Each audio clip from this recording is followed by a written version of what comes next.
कुछ गायों के पेट में छेद क्यों होते हैं? अधिक जानने के लिए मेरे YouTube चैनल फन फैक्ट्स में आपका स्वागत है।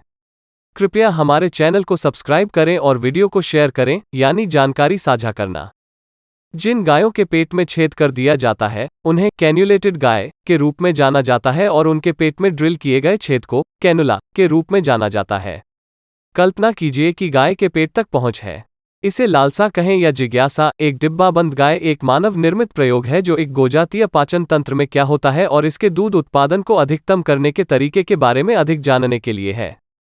गाय के पाचन पर शोध करने के लिए स्वस्थ गायों में कैनुला लगाए जाते हैं। प्रवैशनी को शल्य चिकित्सा द्वारा प्रत्यारोपित किए जाने के बाद गाय जांच से पहले एक निर्दिष्ट समय अवधि के लिए चरती है। किसान फिर प्लग निकालकर गाय के रुमेन से जई और घास के मिश्रण को हटा दें।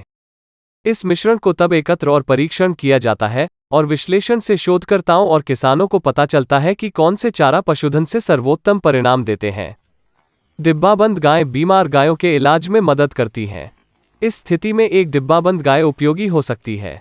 इस प्रकार एक स्वस्थ कैन्युलेटेड गाय मवेशियों के बीच दाता के रूप में कार्य करती है, बीमार गायों के उपचार के लिए स्वस्थ बैक्टीरिया प्रदान करती है।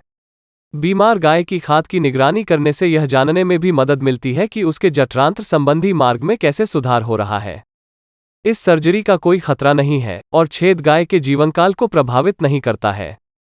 स्थानीय संज्ञाहरण का उपयोग करते हुए रुमेन को शल्य चिकित्सा द्वारा त्वचा और शरीर की दीवार से चिपका दिया जाता है। गाय के खड़े होने पर सर्जरी की जाती है।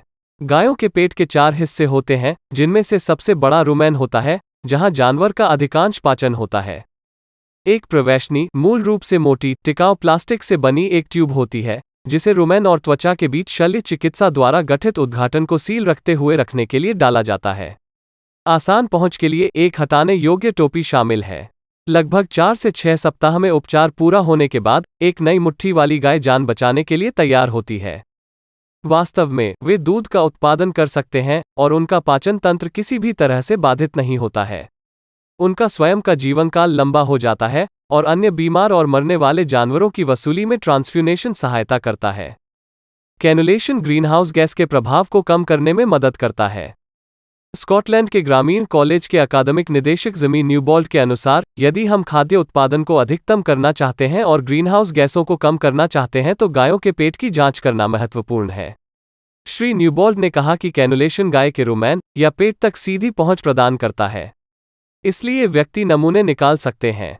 इसका उद्देश्य लाखों जानवरों के पाचन स्वास्थ्य में सुधार करना, एंटीबायोटिक दवाओं के उपयोग को कम करना और पशुपालन से जुड़े नाइट्रेट और मीथेन उत्सर्जन को कम करना है। पशु संरक्षण संगठनों का कहना है कि कैनुलेशन क्रूरता है। पेटा जैसे पशु संरक्षण संगठनों के अनुसार कैनुलेटिंग से गाय को बड़ा नुकसान होता है और यह एक अत्यंत अनैतिक प्रथा है।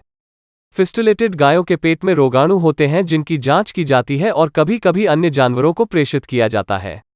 जबकि कुछ का तर्क है कि यह स्थानांतरण गाय के स्वास्थ्य को बढ़ा सकता है, यह विधि मुख्य रूप से डेयरी और मांस क्षेत्रों के हितों की सेवा करती प्रतीत होती है।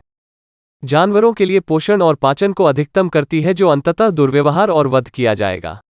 यही है, किसान जानवरों के पेट की सामग्री का निरीक्षण कर सकते हैं और अपने निष्कर्षों का उपयोग गायों से अधिक दूध और मांस निकालने के लिए कर सकते हैं, जिन्हें अंततः दुर्व्यवहार और वध किया जाता है।